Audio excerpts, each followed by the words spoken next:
No, no. They both turned on me. I hadn't got the straight of it yet. I felt stupid, but on the other hand, some married people, carry on these mysterious six-layered conversations with all manner of secret signs. Ramona set me straight. Why should anyone blame Charlie when all he did was build a golf course and invent the arcs? It wasn't his $40 million that filled in the swamp. He was just doing his job. Is it Charlie's fault that Tifton 451 eliminates labor? Yes, I said in the best psychiatric style, pretending I knew all along. You mean he and Chuck quarreled? Quarreled, hell, said Charlie. I kicked his ass out. You should have heard them, said Ramona. Both of them acted ugly. Ramona tried to put it down to menfolk's ordinary foolishness. They had a fuss. But it was more than that. So serious was the quarrel that Charlie was still worried about not winning it. I told him exactly like I'm telling you now. Get your little Yehudi and your little bastard and get your ass out. They used to go hunting together, said Ramona in her Spartanburg drone, but she was crying. They never missed a dove season. You know what he accused me of? Charlie asked me. No. Starving niggers. You know what he called me? No. A hypocritical son of a bitch. He didn't actually say, began Ramona. That was ugly, though. You too, Doc, said Charlie. Me? You were included. All of us here are hypocritical sons of bitches. I see. He told me he knew for a fact that niggers come up from the swamp at night and eat soybean meal off the greens. Now you know that's a lie. Well, I've never heard. In the first place, we haven't used soybean meal since last summer. Tifton 451 doesn't eat it. As a matter of fact, I've got a whole barn full left over I've got to get rid of. I see. I shook the paperweight again and, in the end, succeeded in getting Charlie to tell me about his first tour when he had to borrow $100 to qualify at Fort Worth because Ramona had spent their last money on Sears sport clothes for him so he wouldn't look like a caddy. But he was a caddy and wore sneakers instead of spiked shoes. He told me about placing at Augusta. His deep pineal reading got up to 6 micromillivolts. Doc, have you ever played 36 holes on 3 baby Ruths? No. Do you think I'm a hypocritical son of a bitch? No. What do you think I am? What do I think? The mystery of evil is the mystery of limited goodness. Charlie is a good man. Then how did things turn out so badly? What went wrong? I gave the paperweight a shake and sent snow swirling around Lookout Mountain. Charlie wanted to talk about whether the niggers were starving or not, etc. But what interested me and where my duty lay was with Charlie. I saw how his life was and what he needed.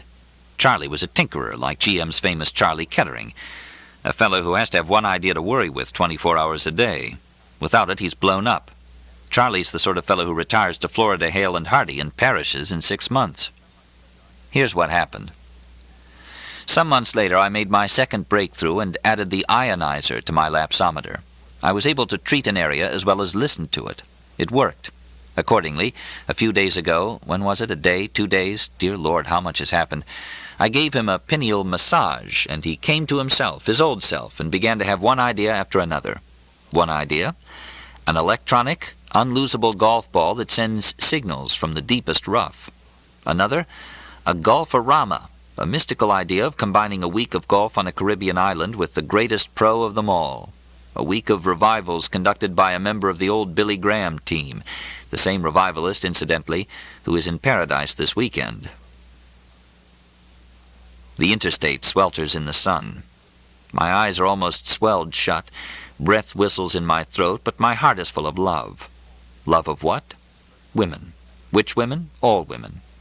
The first night I ever spent on the acute ward, a madman looked at me and said, not knowing me from Adam, "You want to know your trouble? You don't love God, you love pussy." It might be true. Madmen, like possessed men, usually tell the truth. At any rate, through a crack of daylight, I catch sight of a face, a blurred oval in the window of room 203. Lola. The question is, if worst comes to worst, what is the prospect of a new life in a new dead world with Lola Rhodes, to say nothing of Moira Schaffner and Ellen Oglethorpe? Late summer and fall lie ahead, but will they be full of ghosts? That was the trouble with long summer evenings and the sparkling days of fall. They were haunted. What broke the heart was the cicadas, starting up in the sycamores in October. Everyone was happy, but our hearts broke with happiness. The golf links canceled themselves. Happy children grew up with haunted expressions and ran away. No more of that. Vines sprout in the plaza now. Fletcher Christian began a new life with 3 wives on faraway Pitcairn, green as green and unhaunted by old western ghosts. I shall be happy with my 3 girls. Only Ellen, a Presbyterian, may make trouble. Patient 4.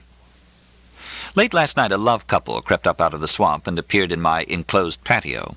This often happens. Even though I am a psychiatrist, denizens of the swamp appear at all hours, suffering from malaria, dengue, flukes, bummers, hepatitis, and simple starvation. Nobody else will treat them. I saw them from my bedroom window. It was 3 o'clock. I'd been reading my usual late-night fare, Stedman's History of World War I. For weeks now I've been on the Battle of Verdun, which killed 500,000 men, lasted a year, and left the battle lines unchanged. This book is continued on...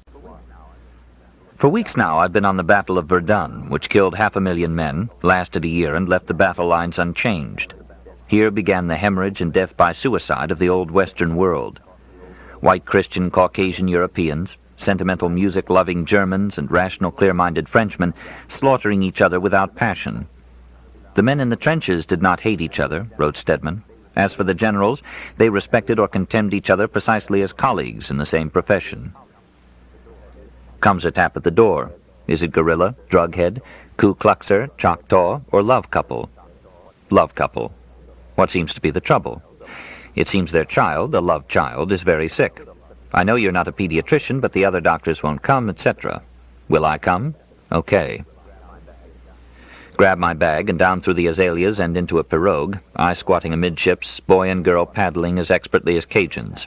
A sinking yellow moon shatters in the ripples. They speak freely of themselves. He's a tousled blond lad with a splendid fan-shaped beard like Jeb Stewart. I can tell he's from these parts by the way he says 14 for 14, Bugaloosa for Bogalusa. Gold-haired, gray-jeaned, bare-chested, and footed. She's a dark little Pocahontas from Brooklyn, I judge, for she speaks of hang-ups.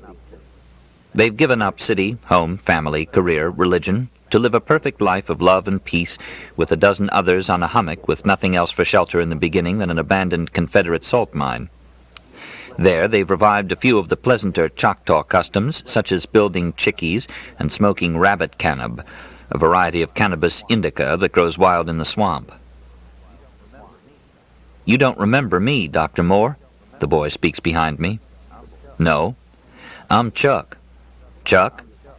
Chuck Parker. Yes, of course, I know your father very well. My poor father. How is it that children can be more beautiful than the sum of their parents' beauty? Ramona is a stork-legged, high-hipped, lacquer-headed garden clubber from Spartanburg. Charlie is a pock-nosed, beat-up, mashed-down Gene Sarrazin. And here is golden-haired, golden-limbed Chuck looking like Phoebus Apollo or Sir Lancelot in Hip Huggers. When we reach the hummock, the sky in the east is turned sickly and tentative with dawn. They're camping near the mouth of Old Empire No. 2, the salt mine that supplied Dick Taylor during the Red River campaign. Except for an ember or two, there's no sign of the others. In a swale, springy with cypress needles, Chuck has built a chickie of loblolly chinked with blue bayou clay. As we enter the chickie, fragrant with bayberry smoke, a tall brown-haired girl rises and closes a book on her finger, for all the world like a babysitter in paradise when the folks come home. Except that her reading light is a candle made from wax myrtle and bayberries. Chuck stops her and introduces us. Her name is Hester. Instead of leaving, she squats cross-legged on the cypress needles. Afterwards, Chuck tells me in her hearing, Hester has her own chickie. Is that so? I answer, scratching my head. I take a look at Hester's book, still closed on her finger. A good way to size up people. It is not what you might think, oriental or revolutionary. It is, of all things under the sun, Earl Stanley Gardner's first novel, The Case of the Velvet Claws. The baby, as I had reason from experience to expect and had in fact prepared my bag for, suffers from dehydration. He's dried up like a prune. The treatment is simple and the results spectacular. Slip a needle in his scalp vein and hang a little bottle of glucose from a loblolly twig. Mama watched her baby get well before her eyes, reviving like a wilted hydrangea stuck in a bucket of water. I watched Mama. Ethel is a dark, quick little Pocahontas with hair braids, blue kids, jean shorts, and sharp, soiled knees. She's not my type, being a certain kind of Smith girl, a thin, moody Smithy who props cheek on knee, doesn't speak to freshmen, doesn't focus her eyes, and is prone to quick, sullen discussions, leaping onto her little basketed bike and riding off without explanation. Hester is my type, post-Protestant, post-rebellion, post-ideology. Reading Perry Mason here on a little ideological island. Reverted all the way she is, clear back to pagan innocence like a shepherd girl piping a tune on a Greek vase. When the sun clears the hummock, we sit on the bayou bank feeling the warmth on our backs, Ethel holding the baby, Chuck holding the infusion bottle. Hester sits cross-legged and stare-eyed, looking at nothing, smoothing her calves with her hands. "How about that?" murmurs Chuck, as the baby's wrinkles disappear. What a lordly youth, with a smooth, simple chest, simple large golden arms and legs, the large wrists and boxy knees of a tennis player. Now the sun, breaking through the morning fog and live oaks, strikes shafts into the tea-colored water. Mullet jump. 2 orange-colored warblers fly at each other in the sunlight, claws upraised like cockerels. A swarm of gnats hangs over the water, motionless and furious like a molecule. I eat a scuppernong. It is fat and tart. "It wouldn't be bad to live here," I tell Chuck. "Why don't you? Come and live with us." He turns to Ethel, but she gives him her hooded Smithy look. "Where would I live?" "Here," says Hester. "There's my chickie." Does she mean live with her or build my own chickie close by? She's from Massachusetts or Rhode Island. For car, she says ka. "What have you got to lose, Doc?" asks Chuck. "Well..." The glucose bottle is empty. Ethel frowns and takes baby and bottle inside. "Are you happy over there?" "Happy? We're happy here." "Good. Everyone lives a life of perfect freedom and peace." "Good. We help each other. We love." "Very good. That is, all except Hester. She hasn't found anyone she likes yet. Hester?" "I'm not quite sure," says Hester, not blushing. Oh, those lovely hollowed-out Holyoke vowels. Her voice is a congregational bell. "We're basically religious here, Doc." "Good. We have God every minute." "Good. Don't you see that I'm God, you are God, that prothonotary warbler is God?" "No. We always tell the exact truth. Will you answer me honestly, Doc?" "All right. What is your life like?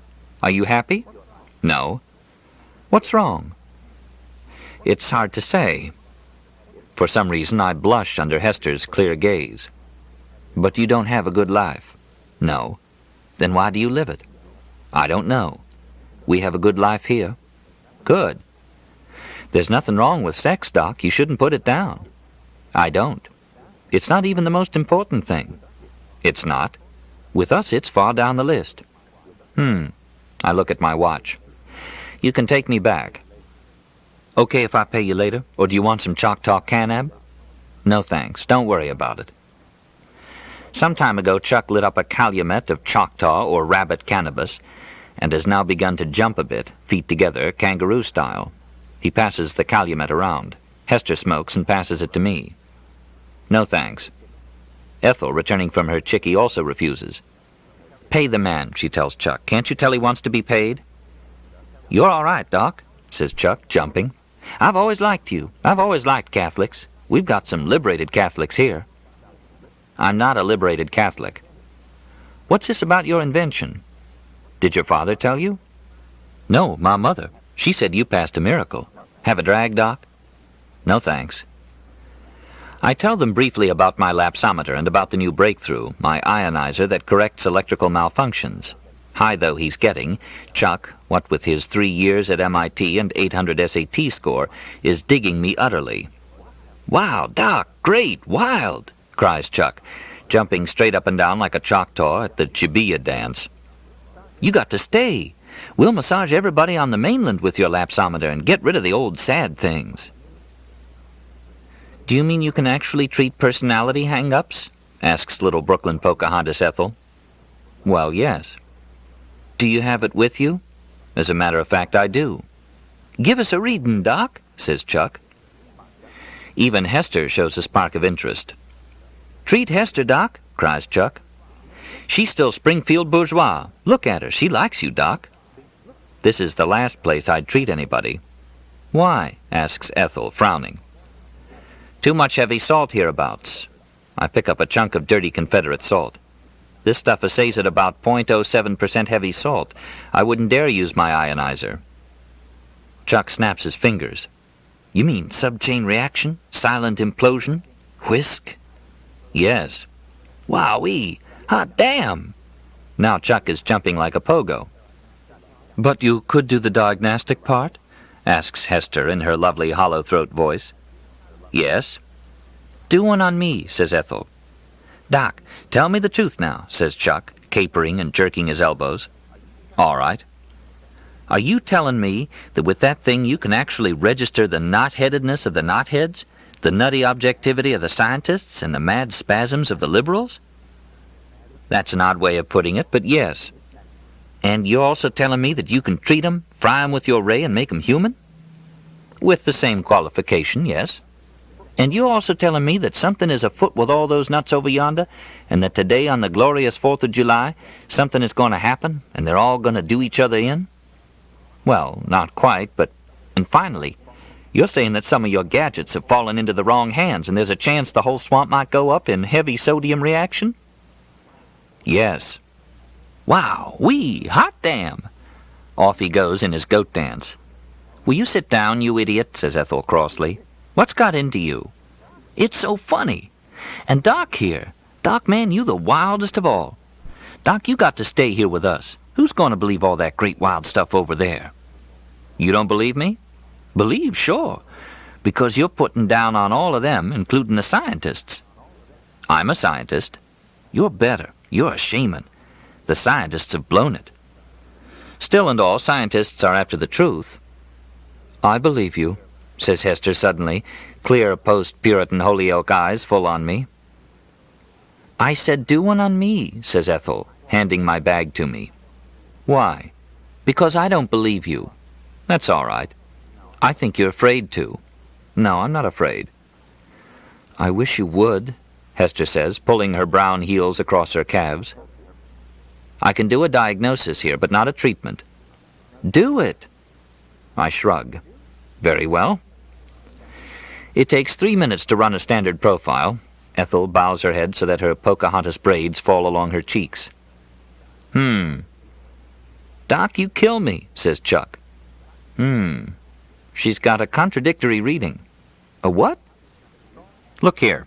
She's got a strong amplitude and high millivoltage over the temporal lobe, Brodmann 28, which correlates, in my experience, with singular concrete historical awareness, vivid childhood memories, you know, as well as a sense of the uniqueness of one's tradition. But see here, an even stronger reading of a parietal lobe, Brodmann 18. That's the site of ahistoric perceptions that are both concrete and abstract. You should be an excellent artist, Ethel. You see there, Ethel? She is, Doc, says Ethel sourly. I got the same thing from fortune cookies. Are you Jewish, Ethel? What? Yes. What do you mean by asking? You exhibit here what I have termed contradictory Judaism. What in hell do you mean? Ethel swings around on her knees and looks at me squarely for the first time. Because you believe at one and the same time that the Jews are unique and that they are not. Thus you would be offended if a Jew told you the Jews were chosen by God, but you would also be offended if a non-Jew told you they were not. You hear that, Ethel? Yells Chuck, beginning to jump again. Why, only last week.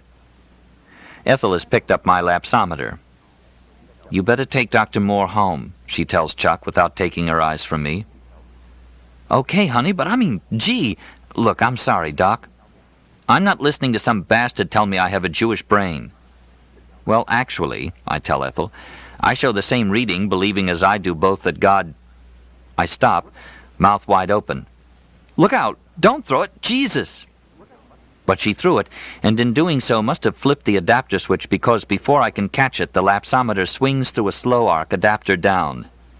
The dirty salt on the bank spits and smokes. Good God! What is that? Asks Chuck, instantly sober. That was close. Turning off the switch, I packed the lapsometer with trembling hands. Yeah, but what was that stuff? Was it what I think it was? Brimstone, no doubt, says Ethel dryly. As a matter of fact, it was. What else? Says Ethel. It's the sulfur in the salt. Don't worry, no harm done. Now I've got to go. Right, says Chuck soberly. I want to thank you for... Never mind. Goodbye, Hester. Goodbye. Come back. All right. How stands it with a 45-year-old man who can fall in love on the spot with a 20-year-old stranger, a clear-eyed, vacant, simple Massachusetts girl, and desire nothing more in his life than to move into her chickie? On the interstate, 7 p.m., July 4th. It is getting dark. Lightning flickers like a genie inside the bottle-shaped cloud. Why am I so sleepy?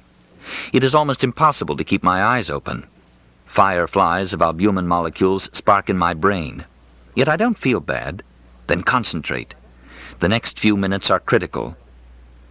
At this moment, the President is beginning to speak in New Orleans, and the Vice President is mounting the platform at NASA a few miles away. Both are making a plea for unity. The President, who is an integrationist Mormon married to a liberated Catholic, will appeal to leftists to respect law and order. The Vice President, a Southern Baptist knothead married to a conservative Unitarian, is asking knotheads for tolerance and understanding, etc. The poor USA. Even now, late as it is, nobody can really believe that it didn't work after all. The USA didn't work. Is it even possible that from the beginning it never did work? That the thing always had a flaw in it, a place where it would shear, and that all this time we were not really different from Ecuador and Bosnia-Herzegovina, just richer? Moon Mullins blames it on the niggers. Was it the nigger business from the beginning? What a bad joke. God saying, "Here it is, the new Eden, and it is yours because you're the apple of my eye. Because you lordly Westerners, the fierce Caucasian Gentile Visigoths, believed in me and in the outlandish Jewish event even though you were nowhere near it and had to hear the news of it from strangers. But you believed, and so I gave it all to you, gave you Israel and Greece and science and art and the lordship of the earth, and finally even gave you the new world that I blessed for you. And all you had to do was pass one little test, which was surely child's play for you because you had already passed the big one. One little test. Here's a helpless man in Africa. All you have to do is not violate him. That's all. One little test. You flunk. God, it was always the nigger business. Now, just as in 1883, 1783, 1683, and hasn't it always been that ever since the first tough, God-believing, Christ-haunted, cunning, violent, rapacious Visigoth Western Gentile first set foot here with the first black man? The one willing to risk everything, take all or lose all, the other willing just to wait and outlast, because once he was violated, all he had to do was wait, because sooner or later the first would wake up and know that he had flunked, been proved a liar where he lived, and no man can live with that. And sooner or later the lordly Visigoth Western Gentile Christian Americans would have to falter, fall out, turn upon themselves like scorpions in a bottle. No, no fair. Foul. The test was too much. What do you expect of a man? Yet even so, we almost passed. There was a time. You tested us because bad as we were, there was no one else, and everybody knew it, even our enemies, and that is why they curse us. Who curses the Chinese? Whoever imagined the Chinese were blessed by God and asked to save the world? Whoever expected anything else from them than what they did? What a laugh. And as for Russia and the Russian Christ who was going to save Europe from itself, ha-ha. Flunked. Christendom down the drain. The dream over. Back to history and Bosnia-Herzegovina. No, no fair. But wait. It is still not too late. I can save you, America. I know something. I know what is wrong. I hit on something, made a breakthrough, came on a discovery. I can save the terrible God-blessed Americans from themselves. With my invention. Listen to me. Don't give up. It is not too late. You are still the last hope. There is no one else. Bad as we are, there is no one else. I crack one eye. Through my turret slit, I notice that the sand trap is smoking. The champs, swinging sand wedges, are converging in the fiery bunker. It has begun. A yellow lens-shaped cloud hangs like a zeppelin over the horizon beyond the swamp. From the direction of NASA to the north comes a rattle of gunfire. Then why don't I get up and go down to the motel and see to the girls? Because I'm so sleepy. One little catnap. Chapter 2, July 1st. At home, 9 a.m., July 1st. Someone took a shot at me at the breakfast table. At this moment, I'm lying in a corner out of the line of fire and thinking to myself, why is it better down here? The shots, 3 of them, came from the direction of the swamp. I was eating breakfast in my enclosed patio. First there was the sound of the shot heard through the glass, not close, not alarming, not even noteworthy. Undoubtedly a gunshot, though it is too early for squirrel season. Then more or less at the same time as the second shot, the glass panel shattered. I say more or less at the same time because I did not infer a connection between the two, the shot and the glass shattering. The third shot was lower, closer, louder. It made a hole in the glass, and in my mind the shot bore a relation to the hole. Somebody is shooting at me, I thought as I drank a warm orange drink named Tang. As I was considering this at the top of my head, something at the heart of me knew better, and I found myself diving for the corner even as I ruminated. Saved by a reflex learned from the first air cav in the 15-year war in Ecuador. The corner is a good choice, flanked as it is by 2 low walls of brick that support the glass panels, high enough for protection and low enough to see over if I crane up. But I don't have to crane up. There is a fenestration in the bricks at eye level. Here I used to tell Samantha the story of Rikki Tikki Tavi, how the cobra got into the house by crawling through a hole in the bricks. Samantha shivered with delight and stopped up the hole with newspapers. A description of my wife. The sort of woman who would name our daughter Samantha, though there was no one in our families with this name. A plan takes shape. Wait a few minutes, get the Smith & Wesson, leave the house by the lower wood store, circle the yard under cover of the sumacs, and get behind the sniper. Is someone after my invention? By craning my head, I can catch a glimpse of the box in the hall, the lovely crafted crate from Osaka Instruments. It is the first shipment of the more qualitative-quantitative ontological lapsometer, the stethoscope of the spirit, 100 compact pocket-sized machines of brushed chrome. I've come a long way since my brownie model. I'm lying on the floor drinking warm Tang, to which 2 duck eggs have been added, plus 2 ounces of vodka, plus a dash of Tabasco. The reason the Tang is warm is that the refrigerator doesn't work. Nothing works. All my household motors are silent. Air conditioner, vacuum, dishwasher, dryer, automobile. Appliances and automobiles are more splendid than ever, but when they break down, nobody will fix them. My car broke down at the A&P 3 weeks ago, and nobody would come fix it, so I abandoned it. Paradise is littered with the rusting hulks of splendid Pontiacs, Olds, and Chryslers that developed vapor locks and dead batteries and were abandoned. Nowadays people buy cars, drive them until they break down, abandon them, and buy another. Most of my friends have switched to Toyotas, which have one moving part. Don't tell me the USA went down the drain because of leftism, knotheadism, apostasy, pornography, polarization, etc., etc. All these things may have happened, but what finally tore it was that things stopped working, and nobody wanted to be a repairman. The bricks smell of old wax. After all these years, particles of pledge wax still adhere to the cindery pits that pock the glaze. Doris used to wax the bricks once a week. Annie Mae, she'd tell the maid, go pledge the bricks. I polish off the Tang plus vodka plus duck eggs plus Tabasco. I feel better. Another peep through the cobra hole. Nothing moves in the swamp, but there is a flash of light. A telescopic sight. By moving back a few inches, I can see the curving less slope on which my house stands. The house next door has been abandoned, its slab cracked and reclaimed by the swamp, by creeper and anise with its star-shaped, funky-smelling flower. Wild grape festoons the carport. Honeysuckle has invaded Doris's azaleas. A particularly malignant vine with rank racemose leaves has laid hold of her St. Francis, who appears to be lifting his bird bath above these evil serpents. Titmice and cardinals used to drink here. St. Francis was Doris's favorite saint, not because he loved Christ, but because he loved titmice. The evil vine, I notice, has reached the house. A tendril pokes through the cobra hole and curls up looking for purchase. Wait. Something moves.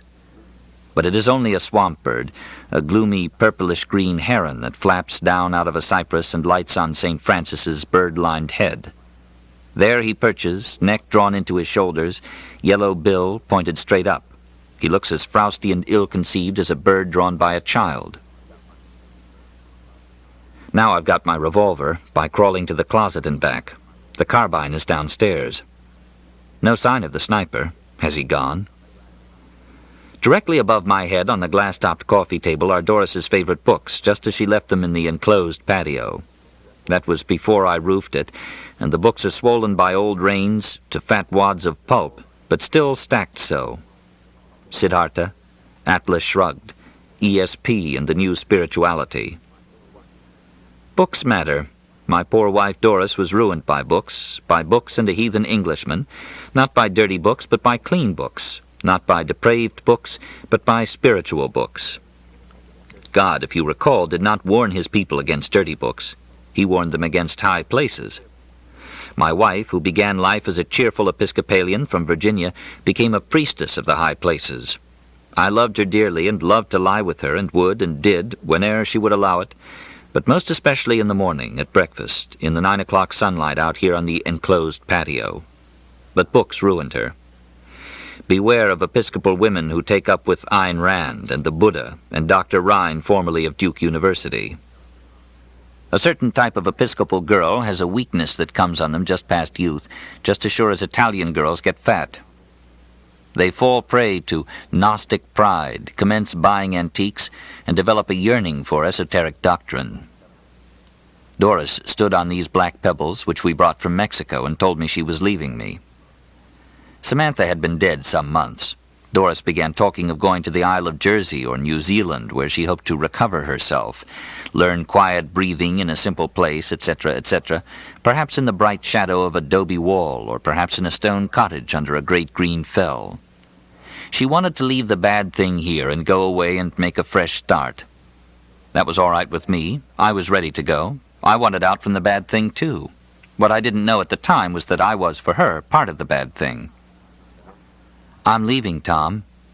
"Where are you going?" She did not reply. The morning sun, just beginning to slant down into the enclosed patio, struck the top of her yellow hair, sending off fiery aureoles like sun flares. I never got over the splendor of her person in the morning, her royal green linen-clad self, fragrant and golden-fleshed. Her flesh was gold amorphous stuff.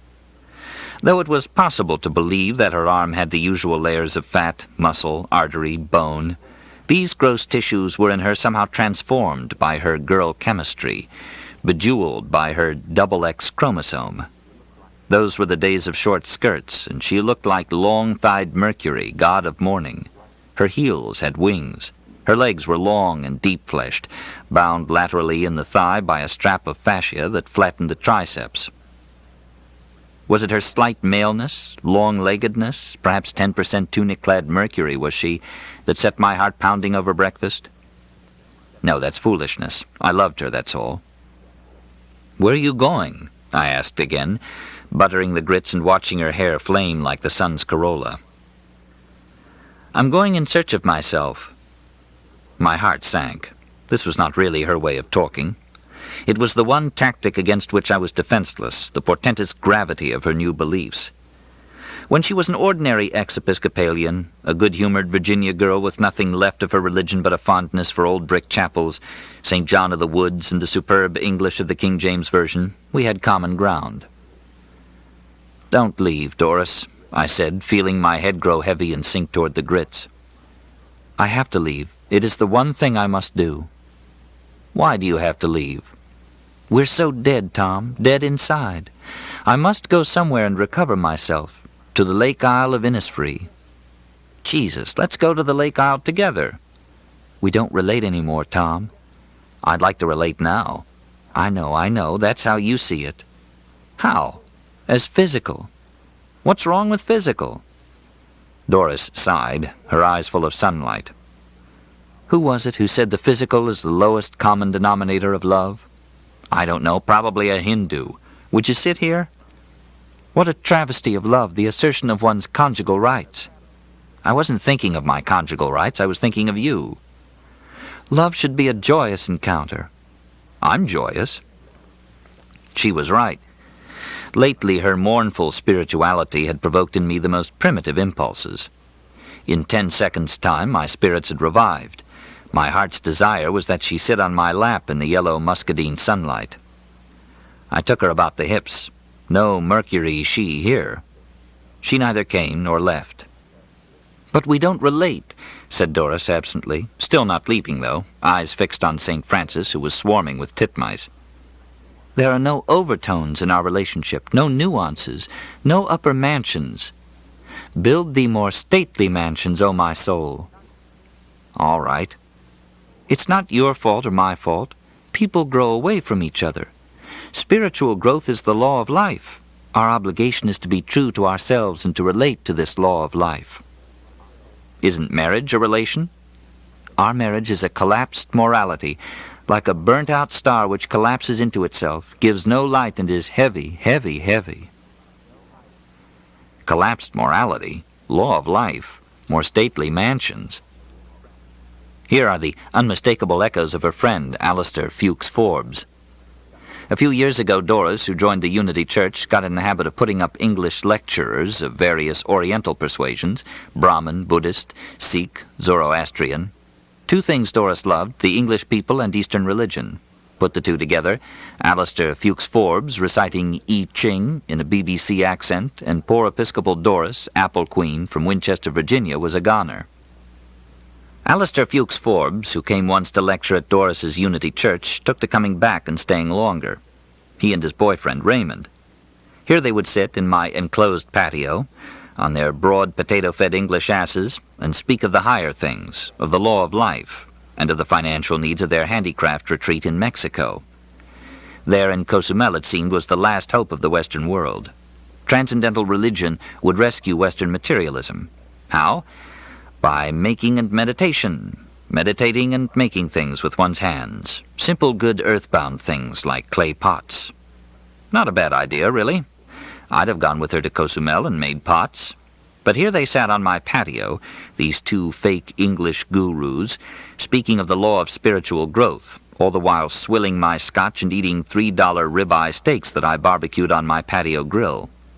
They spoke of Hindu reverence for life, including cattle, and fell upon my steaks like jackals.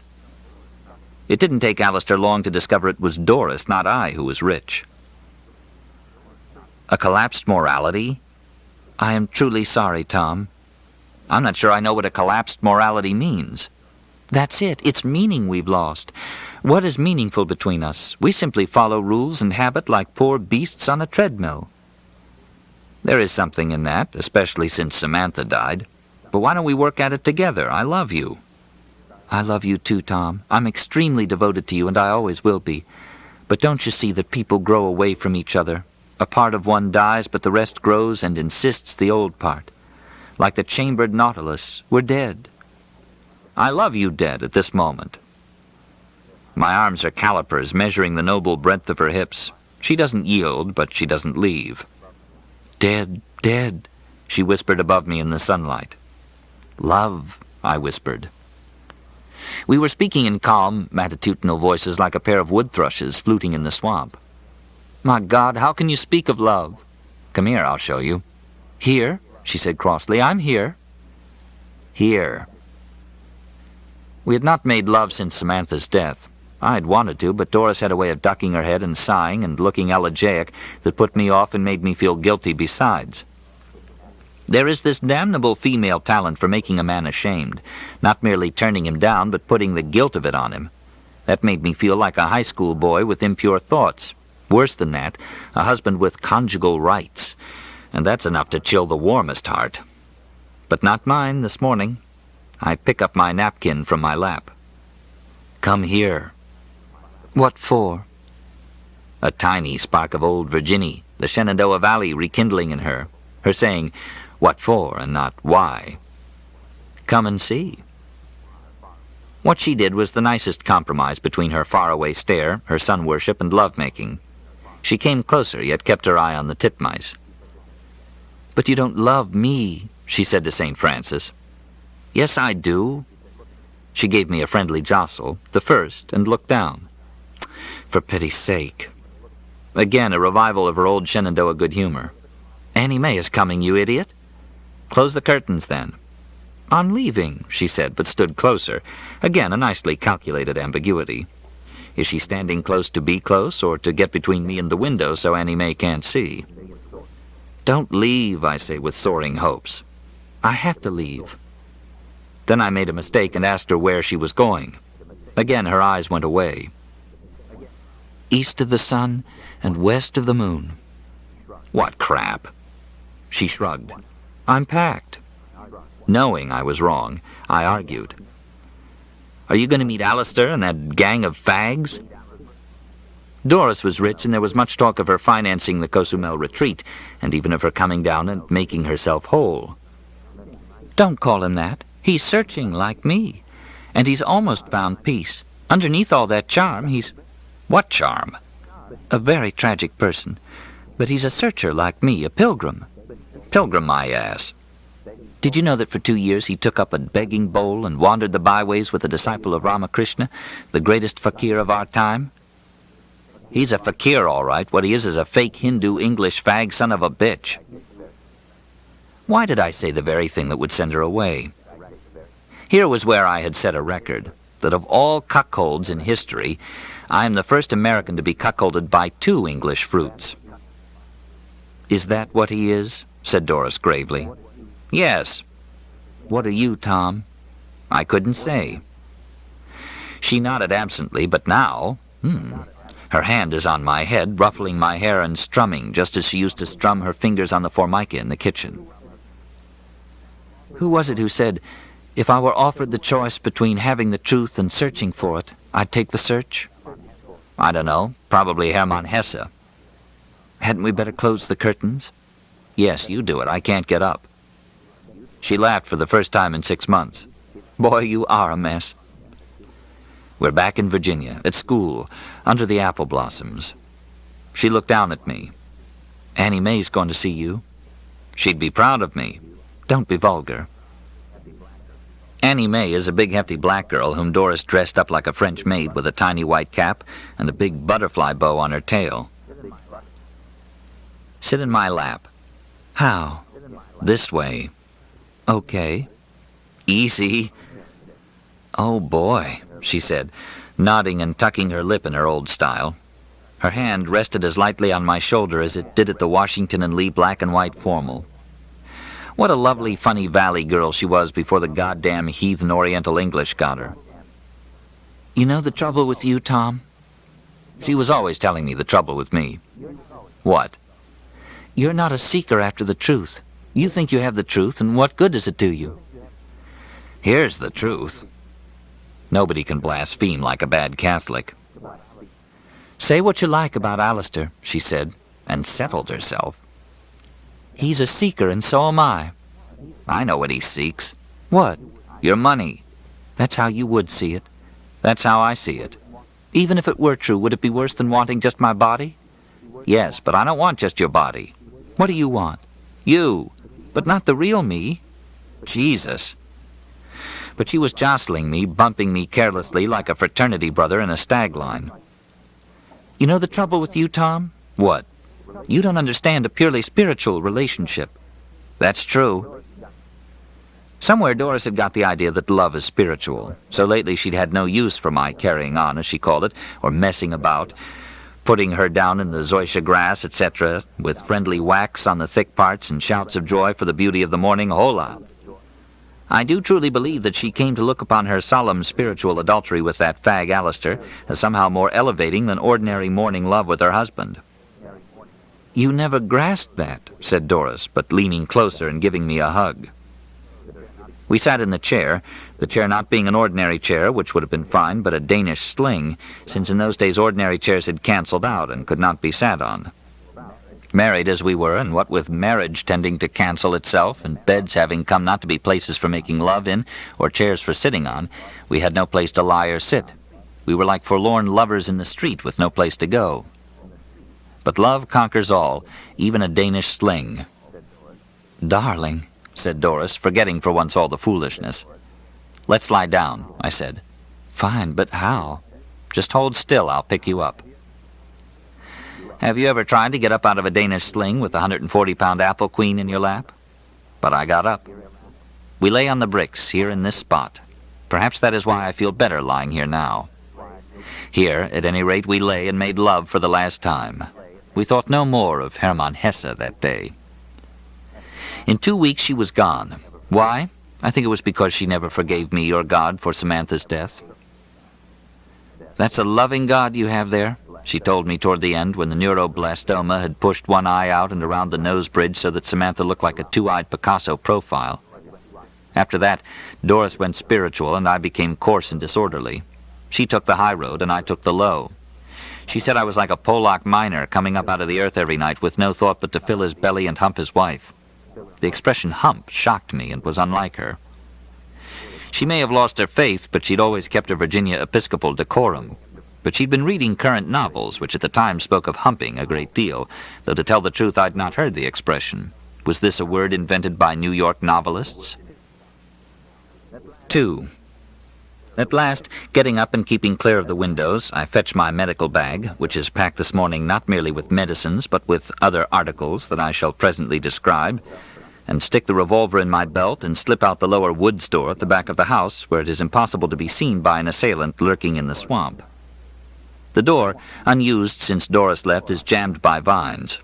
I squeeze through into the hot muscadine sunlight. Here, the undergrowth has almost reached the house. Wisteria has taken the stereo V antenna. 2 strides and I'm swallowed up in a plantation of sumac. It is easy to keep cover and circle around to the swamp edge and have a long look. Nothing stirring. Egrets sail peacefully over the prairie. A wisp of smoke rises from a hummock. There some drughead from Michigan State lies around smoking Choctaw Canab while his girl fries catfish. I rub my eyes.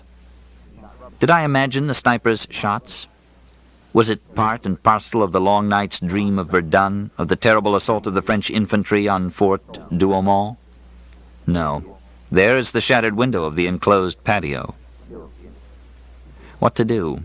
The best course: walk to town by a route known only to me in order to avoid ambush. Call the police at the first telephone. But in the thick Chablis sunlight humming with bees, it is hard to credit assassination. A stray guerrilla, perhaps, using my plate glass for target practice. Anyhow, I have other fish to fry. First to the center, where I hope to have a word with Max Gottlieb, ask a favor of him, then perhaps catch a glimpse of Moira in Love Clinic, thence to Howard Johnson's to arrange a trysting place, a lover's rendezvous with Moira, my love, from love. Afterwards, there should be time for a long Saturday afternoon in my office. No patients, no nurse today, where I shall sip early times and listen to my father's old tape of Don Giovanni with commentary by Milton Cross. Using my bag to fend off blackberries, I angle off to a curve of Paradise Drive where the woods notch in close. Standing in the school bus shelter, now a cave of creeper and muscadine, I get my bearings. Across the road and 50 feet of open space, a forest of longleaf begins. 100 yards into it, and I should pick up the old caddy path that leads from town to country club. Wait 5 minutes to be sure. No sound but the droning bees in honeysuckle. Step out and bad luck. In the split second of starting across, a car rounds the curve. There's no not seeing him or he me. It's like turning the corner of a building and walking into someone's arms. He stops. It is no stranger, but do I want to see friends now? I get along with everybody except people. Psychiatrist, he'll... It is Dr. George Dusty Rhodes in his new electric Toyota bubble top, a great black saucer of a car, and silent as a hearse. He's waving me in. Not exactly my choice for a companion. Why? Because he's Lola's father, and he may believe I have injured him, though I have not. Shall I accept the lift? The question does not arise. The fierce usages of friendship take command. Dusty leans out waving and grinning. Before I know what I'm doing, I'm grinning too and hopping around to the door with every appearance of delight. "There you go," cries Dusty in an eccentric greeting that has evolved between us over the years. Renewed friendship sweeps all before it. We are like lovers after a quarrel. Dusty is a big surgeon with heavy freckled hands that like to feel your bones and a red rooster shock of hair gone straw-colored in middle age. It is his manner to pay terrific attention to the controls of his car, the dials of the dashboard, while shouting eccentric offhand remarks. So does he also shout, I know, at his operating nurse, not to be answered or even to be heard, but to make an occupational sound, so to speak. Fine, fine, I say, settling myself. He nods and keeps on nodding. Dusty Rhodes is a conservative proctologist, though he does other surgery as well, from Tyler, Texas. Dusty Rhodes is a conservative proctologist, though he does other surgery as well, from Tyler, Texas. He played tackle for Texas A&M, is a reserve Air Force colonel. An excellent surgeon, he works 14 hours a day, caring naught for his own comfort, and owns a chain of chicken delight stands. The money rolls in faster than he can spend it, even though he bought Tara, the showplace of paradise, and an $80,000 Guarnerius cello for his daughter Lola. Like saints of old, Dusty spends himself tirelessly for other men, not for love, he would surely say, or even for money, for he has no use for it, but because people need him and call him, and what else would he do with himself? His waking hours are spent in a dream of work, nodding, smiling, groping for you, not really listening. Instead, his big freckled hands feel your bones like a blind man's. He's conservative and patriotic too, but in the same buzzing, tune-humming way. His office is stacked with pamphlets of the Liberty Lobby. In you come with a large bowel complaint, over you go upside down on the rack, in goes the scope, and Dusty humming away somewhere above. A diverticulum opening here. The real enemy is within, don't you think? Within me or the USA, you are wondering, gazing at the floor 3 inches from your nose, and in goes the long scope. You know as well as I do who's really causing the trouble, don't you? Do you mean... I mean the lefts and communists, right? Yes, but on the other hand, in goes the scope, the full 26 inches up to your spleen. Oof, yes, sir. Am I glad to see you, you rascal? Cries Dusty, coming out of his trance and looking over at me. His hand, going its own way, explores the crevices of my knee. I blink back the beginning of a tear. He's forgiven me. Why do I forget there is such a thing as friends? He's forgiven what he could only have understood as my misconduct with his daughter Lola, and misconduct it was, though in another sense it was not. Lola and I were discovered by him lying in one another's arms in the deep canyon-sized bunker of the 18th hole. Though Lola is 26, single, and presumably had the right to embrace whomever she chose, I fancied nevertheless that Dusty took offense, though he was careful not to let me know it, and I was careful not to find out. Certainly no offense was intended. Lola is a big, beautiful, talented girl who teaches cello at Texas A&M. We fell in love for a few hours last Christmas Eve, literally fell, came upon each other like strangers in a forest, and fell to the ground in one another's arms, and the next day went our separate ways, she back to Texas and I to the nut house, broken out with giant hives and quaking with morning terror and night exaltations. The consequences of this misbehavior in paradise, where everyone else behaves very well, were muted by my self-commitment to the mental hospital. Thus it is possible that I've been expelled from the local medical society. No notices have come in the mail, but on the other hand, perhaps notices were suspended because of my illness. I dare not inquire. One consequence was certain. An anonymous communication did come in the mail, a copy of the Hippocratic Oath, with that passage underlined which admonishes physicians about their relations with female patients. But Lola was not, at the time, my patient. "You making house calls, Doctor?" Dusty shouts. I jump. No. I felt like walking to town. For some reason, I do not wish to speak of the sniper. Dusty nods vigorously, as if my stepping out of the woods with my medical bag was no more or less than he expected. But even as he speaks, his eyes caress the mahogany dashboard and brass knobs and dials. These days it is the fashion to do car interiors in wood and brass, like Jules Verne vehicles. When we shake hands, he opens his meaty hand to me in his old tentative way, like a porter taking a tip. "I wish I could work like you," he shouts at the rushing pines. "It must take discipline to cut down hack work and make time for research and writing." How graceful and kind of him. Though Dusty knows all there is to know about me, my family troubles, my cuckoldry, my irregular life, my alcoholism, he connives at the best available myth about me, that I am smart but unlucky. People are kind. They find it easy to forgive you in the name of tragedy or insanity, and most of all if you are smart. Certain mythic sayings come easily to the lips of my doctor friends when they wish to speak well of me, and lately they do, since they know I've had a bad time of it. They'll speak of a mythic story diagnosis I made 10 years ago. No, I'm not working today, I tell Dusty. I have a few errands to run, then I'm going down to my office and fix myself a little drink and listen to the opera. Yes, right, absolutely, cries Dusty joyfully and strikes himself eccentrically in several places. He fiddles with the controls. All of a sudden, 100-piece orchestra is blasting away on the back seat, playing Viennese waltz favorites. The hot, glistening pines fall away as the road climbs along the ridge. The dry, refrigerated air evaporates my sweat. Strains of Wienerblut lilt us over the pines. We may be drifting along in a Jules Verne gondola over happy old Austria. I feel better. There are no ruins here. We are beginning to pass sparkling new houses with well-kept lawns. What a lovely silent car. What lovely things money can buy. I have money. Why not spend it? Until this moment, it has never occurred to me to spend a penny of Doris's $2 million on myself. I look down at my frayed cuffs, grubby fingernails. Why not dress well, groom myself, buy a good car, meet friends for lunch, good fellows like Dusty, chaff with them, take up golf? Money is splendid. But today I have other fish to fry. Would you mind dropping me off at the plaza? What the hell for? Asks Dusty, frowning, but his freckled hand continues to browse among the knobs and dials. I have a date. When I left the hospital, I resolved not to lie. Lying cuts one off. Lying to someone is like blindfolding him. You cannot see the other's eyes to see how he sees you, and so you do not know how it stands with yourself. Like the fellow says, that's a hell of a place to take a woman. All those tramps, outlaws. Yes, well, I think it's safe. Is that why you're wearing your handgun? What?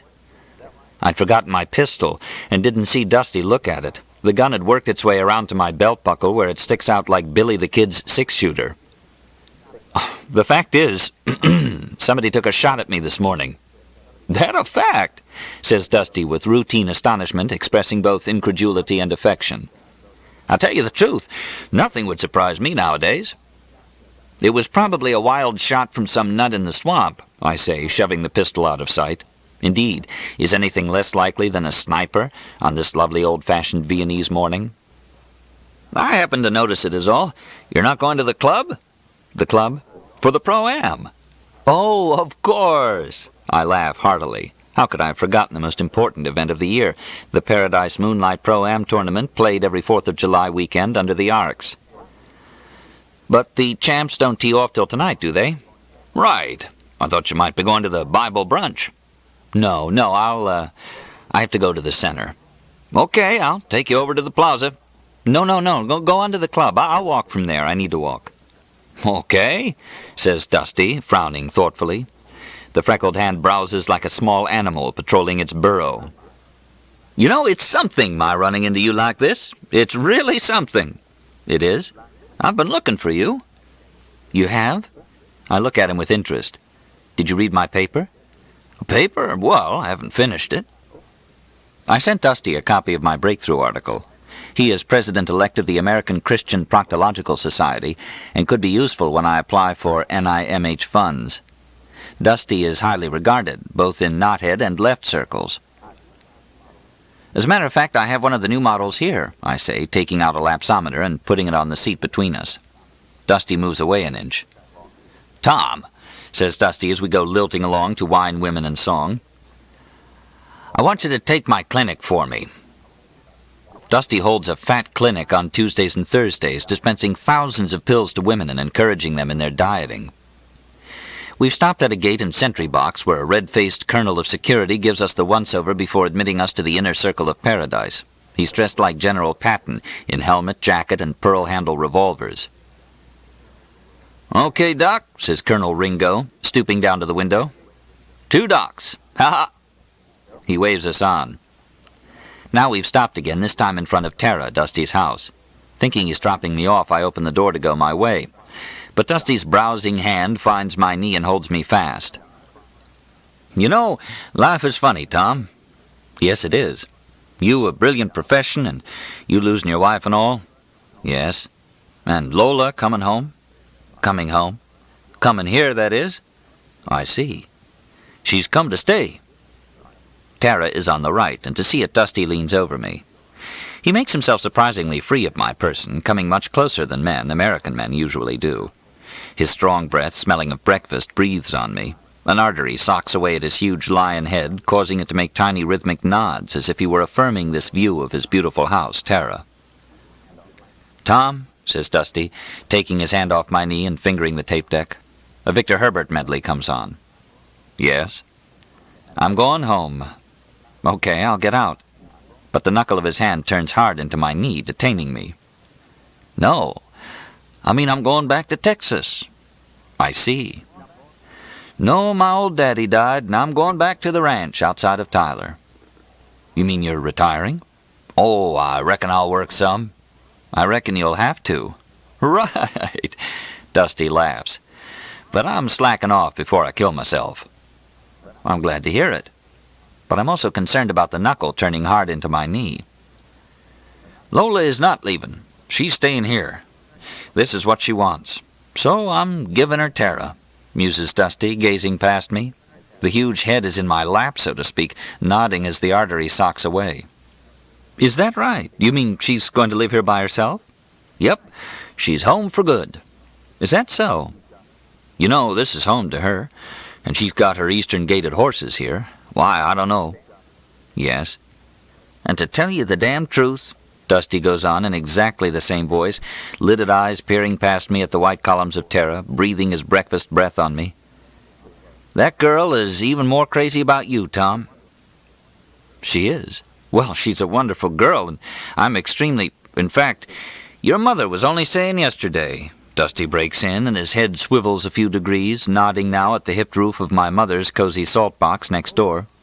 "She said, 'You know Tom and Lola are a match if ever I saw one.' You know your mother?" "Yes, I know my mother, and I can hear her say it in her trite exclamatory style. They're a match if ever I saw one." For some reason I'm nodding too, in time with Dusty.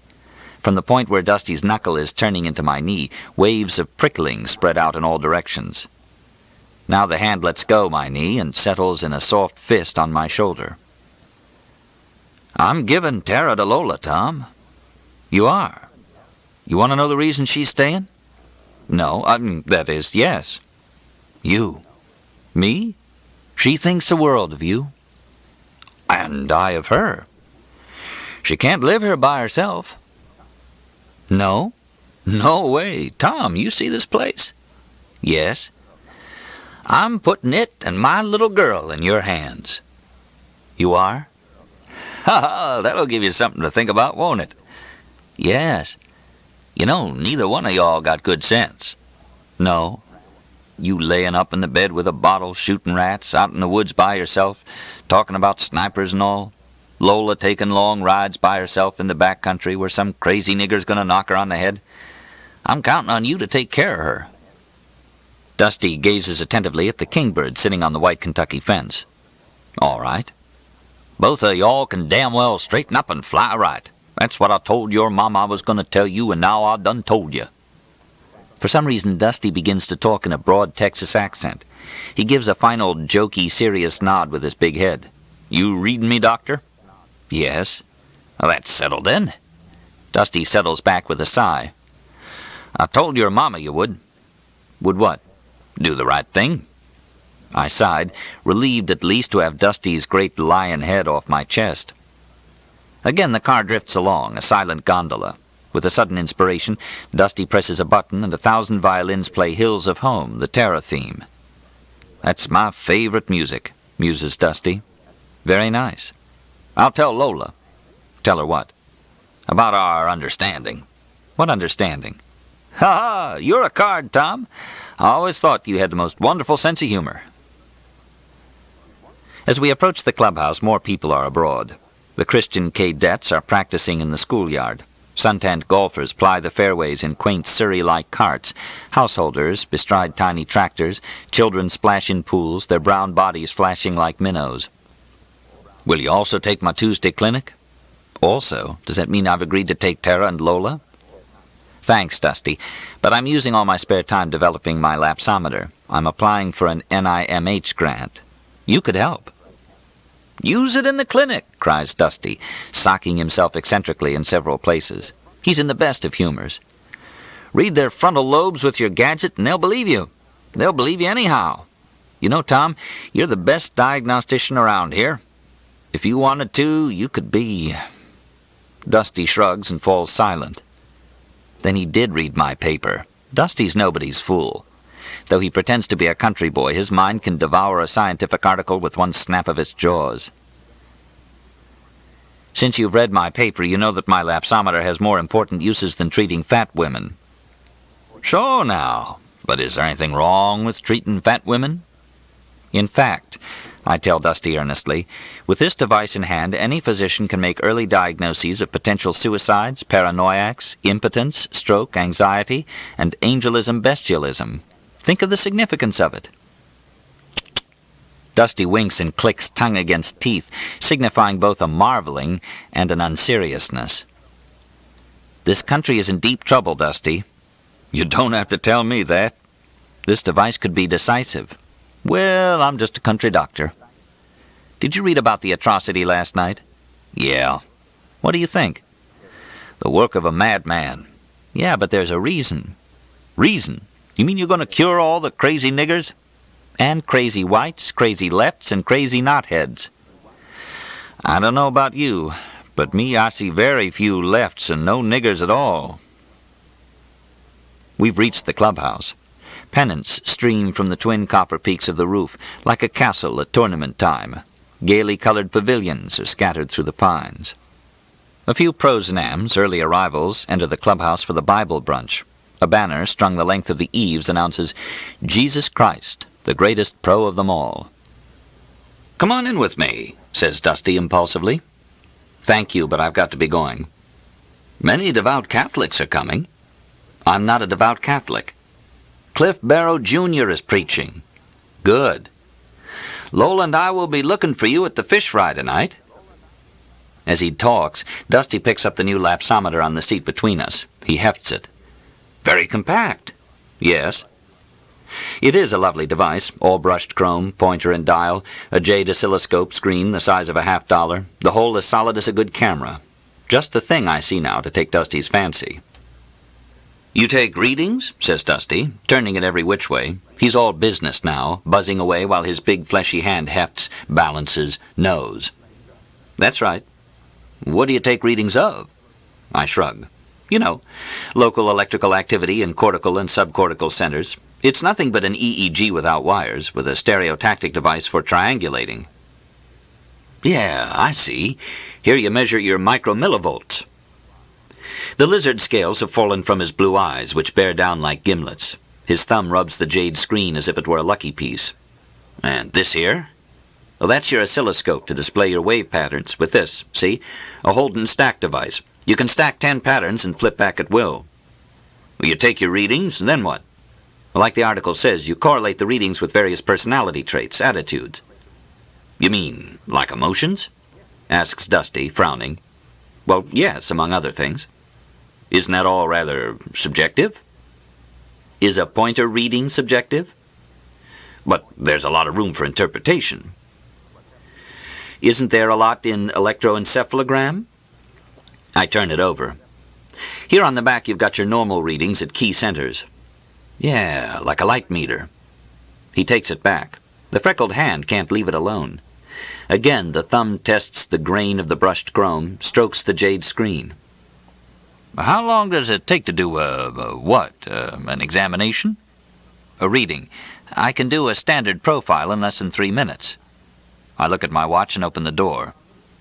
Thanks for the ride. Do one on me. What? Well, couldn't you do a reading right here and now? Well, sure, but what? Well, it's not a play toy. Well, damn it, does it work or doesn't it? It works. Show me. I've learned that it's not to be used lightly. Dusty nods ironically. We're both thinking of the same thing. It was using my first brownie model on Lola that got me into trouble. That Christmas Eve 6 months ago, I'd made my breakthrough and had the first inkling what I'd got hold of. I was abstracted, victorious, lonely, drunk, and full of love. And lo, there was Lola, also victorious. She'd had a triumphant concert in Tyler, Texas, and also lonely and full of love. My lapsometer revealed these things, but it was not the cause of our falling in love, rather the occasion. You need controls for your series, don't you? Dusty asks shrewdly. Yes. Then use me as a control. You wouldn't stick a proctoscope up me here in the car, would you? Dusty laughs, but his knuckle turns into my knee. If you want my endorsement, I'd like to see how it works. I see. Why do I feel uneasy? Oh, very well. Take off your coat and lean over the steering wheel like a sleepy truck driver. Okay, Doctor. Dusty says doctor with exactly the same irony priests use in calling each other father. It takes 2.5 minutes to clock 7 readings. There is one surprise. He registers good pineal selfhood, which I expected, and all but absent celiac anxiety.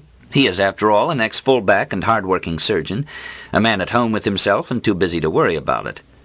That is to say, he may fear one thing or another, but he's not afraid of no thing, which is the worst of fears. His abstractive index is not excessive. He lets his hands do the knowing and working. His red nucleus shows no vagal rage. But his love-sex ratio is reversed. That is to say, the reading from Brodmann Area 24, the locus of higher, or interpersonal relations, is a tiny 0.5 micromillivolts, while the hypothalamus, seat of organic sexual activity, registers a whacking stud-level 7.9 micromillivolts. This display wave of the latter is well developed. It is the wave of a powerful, frequently satisfied, but indiscriminate sexual appetite. Dusty is divorced. Well, asks Dusty, buttoning his collar. No real pathology, I say, pocketing the lapsometer and adjusting my 6-gun. I seize the door handle. Hold it, son, cries Dusty, laughing. Don't pull that. What? Tell me, you rascal. Joyfully, he socks me with a few eccentric blows. Oh, very well, I say doubtfully, remembering my vow to tell the truth. I show him, clicking back over the wave displays stacked in the oscilloscope circuit, and tell him, glossing over as best I can the love-sex reversal. But I've not reckoned with Dusty's acuteness. I see, he says at last, looking straight ahead, lizard scales lowering over his eyes. What you're saying is I'm messing around with my nurses. I said no such thing. You asked for the readings, I gave them to you. Make your own interpretation. Is that thing nonpartisan? He asks in the same voice, yet somehow more ominously. How do you mean? Does it also measure alcoholism, treachery, laziness, and white trash morals? If you like, I reply in a low voice, but relieved to have him strike at me so hard. The freckled hand browses. A switch clicks, locking the doors. It clicks again, unlocking, locking. Is Dusty thinking of beating me up? There's the door, Doctor. Click, unlock. Very well, thanks for the ride. Don't mention it. One piece of advice. Yes? Dusty begins his rhythmic nodding again as the artery pounds away. Lola has a lot more use for you than I do, though I used to. I know you've been through a bad time, but let us understand each other. He still looks straight ahead. All right. You going to do right by Lola, or Doctor, I'm going to have your ass. Is that clear? Yes.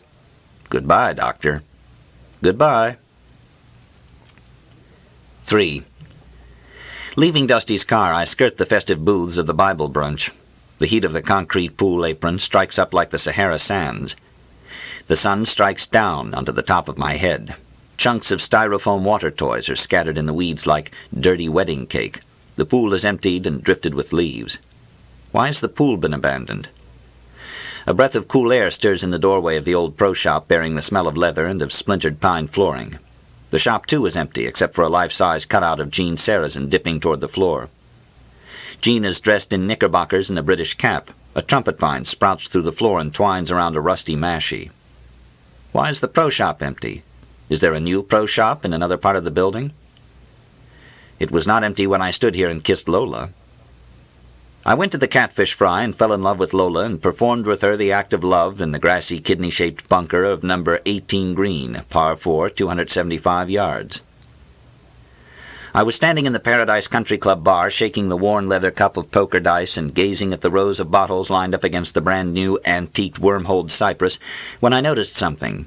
The vines had begun to sprout. It was the first time I had noticed it. A whitish tendril of vine, perhaps ivy, had sprouted through a wormhole and twined about a bottle of Southern Comfort. "Give me a drink of Southern Comfort," I told Ruby, the bartender, and watched to see if he would notice anything amiss. Ruby, a thin, sly Chinese-type Negro, took the bottle without noticing the tendril, which broke off in his hand. "How long has that vine been there?" "What vine?" "In your hand." He shrugged. "How long has it been since anybody asked for Southern Comfort?" "It'd been a while," said Ruby with a sly smile. "Christmas gift, Doc." I absently give him a bill, $1. Ruby's face went inscrutable like an Oriental's. He expected, rightly, a higher tip at Christmas. The dollar was received as an insult. We dislike each other. He sucked his teeth. Leaving him and my drink, I went out among the catfish crowd and found myself hemmed up with Lola Rhodes against a stretch of artificially wormholed cypress. The pro shop seems to darken in the morning light. Jean Sarrazin straightens. I sit on a pedestal holding a display of irons arranged in a fan. There is a chill in the room. The summer spins back to chilly azalea crucifixion spring, back further to Christmas with its month of cheerful commercial jingling shopping nights and drinking parties. I see Lola clearly, holding her gin fizz. "I'm glad to see you," says Lola, who is 5'9" and in her high heels looks me straight in the eye and says what she thinks. "So am I say, feeling a wonder that there should be such a thing as a beautiful 6-foot woman who is glad to see me. Women are mythical creatures. They have no more connection with the ordinary run of things than do centaurs. I see her clearly, gin fizz in one hand, the other held against her sacrum, palm out, pushing herself rhythmically off the wall. Women, music, love, life, joy, gin fizzes. She is home for Christmas from Texas A&M. She looks like her father, but the resemblance is a lovely joke, a droll commentary on him. His colorlessness, straw hair, straw skin, becomes in her a healthy pallor, milkiness over rose, lymph over blood. Her hair is a black auburn, with not enough red to ruin her skin, which has none of the green chloral undertones of some redheads. Her glance is mild and unguarded. It is the same to her whether she drinks or does not drink, talks or does not talk, looks one in the eye or does not look. She drinks and hisses a cello tune in her teeth and pushes herself off the wall. The gin fizzes come and go. We find we can look into each other's eyes without the usual fearfulness and shamefulness of eye meeting eye. I'm in love. A Negro band, dressed in unpressed Santa suits, is blasting out Christmas carols. Bridge-playing ladies surround us, not playing bridge but honking their Wednesday bridge-playing honks and uttering Jewish guttural yucks which are fashionable this season. Lola asks me something. I cannot hear, and stooping, put my ear to her mouth, registering as I go past a jeweled reflection of red and green Christmas lights in a web of saliva spinning between parted rows of perfect teeth. "Don't you want to ask about your patient?" "You look well. How are you?" I had treated her last summer for a mild depression and a sensation of strangeness, quite common these days upon waking in the morning. "Well enough," she says, nodding in order to lever her sacrum off the wall. "But you seem odd." "Odd?" I speak into her ear, which crimsons in the canal like a white orchid. "You look both happy and sad." It is true. Women are so smart. In truth, I am suffering from simultaneous depression and exaltation. So I tell her about it. That this very day I perfected my invention and finished my article, which will undoubtedly be recognized as one of the 3 great scientific breakthroughs of the Christian era, the others being Newton hitting on his principles and Einstein on his field theory, perhaps even the greatest of all because my discovery alone gives promise of bridging the dread chasm between body and mind that has sundered the soul of Western man for 500 years. She believes me. Then why do you feel bad? I explain my symptoms in terms of my discovery, that when one records the thalamic radiation, a good index of one's emotional state, it can register either as a soaring up, a sine curve, or a dipping down, a cosine curve. Mine registers both at the same time, sine and cosine, mountain on a valley. She laughs, thinking I'm joking. Why should that be? Since I'm in love, I can feel with her, feel my sacrum tingle when hers hits the wall. Well, I've won, you see, won the big one, but it's Christmas Eve and I'm alone. My family is dead. There's nobody to tell. Tell me. Do you know what I'd planned to do tonight? No. Go home and watch Perry Como's Christmas show on Stereo V. Perry Como is 70 and still going strong.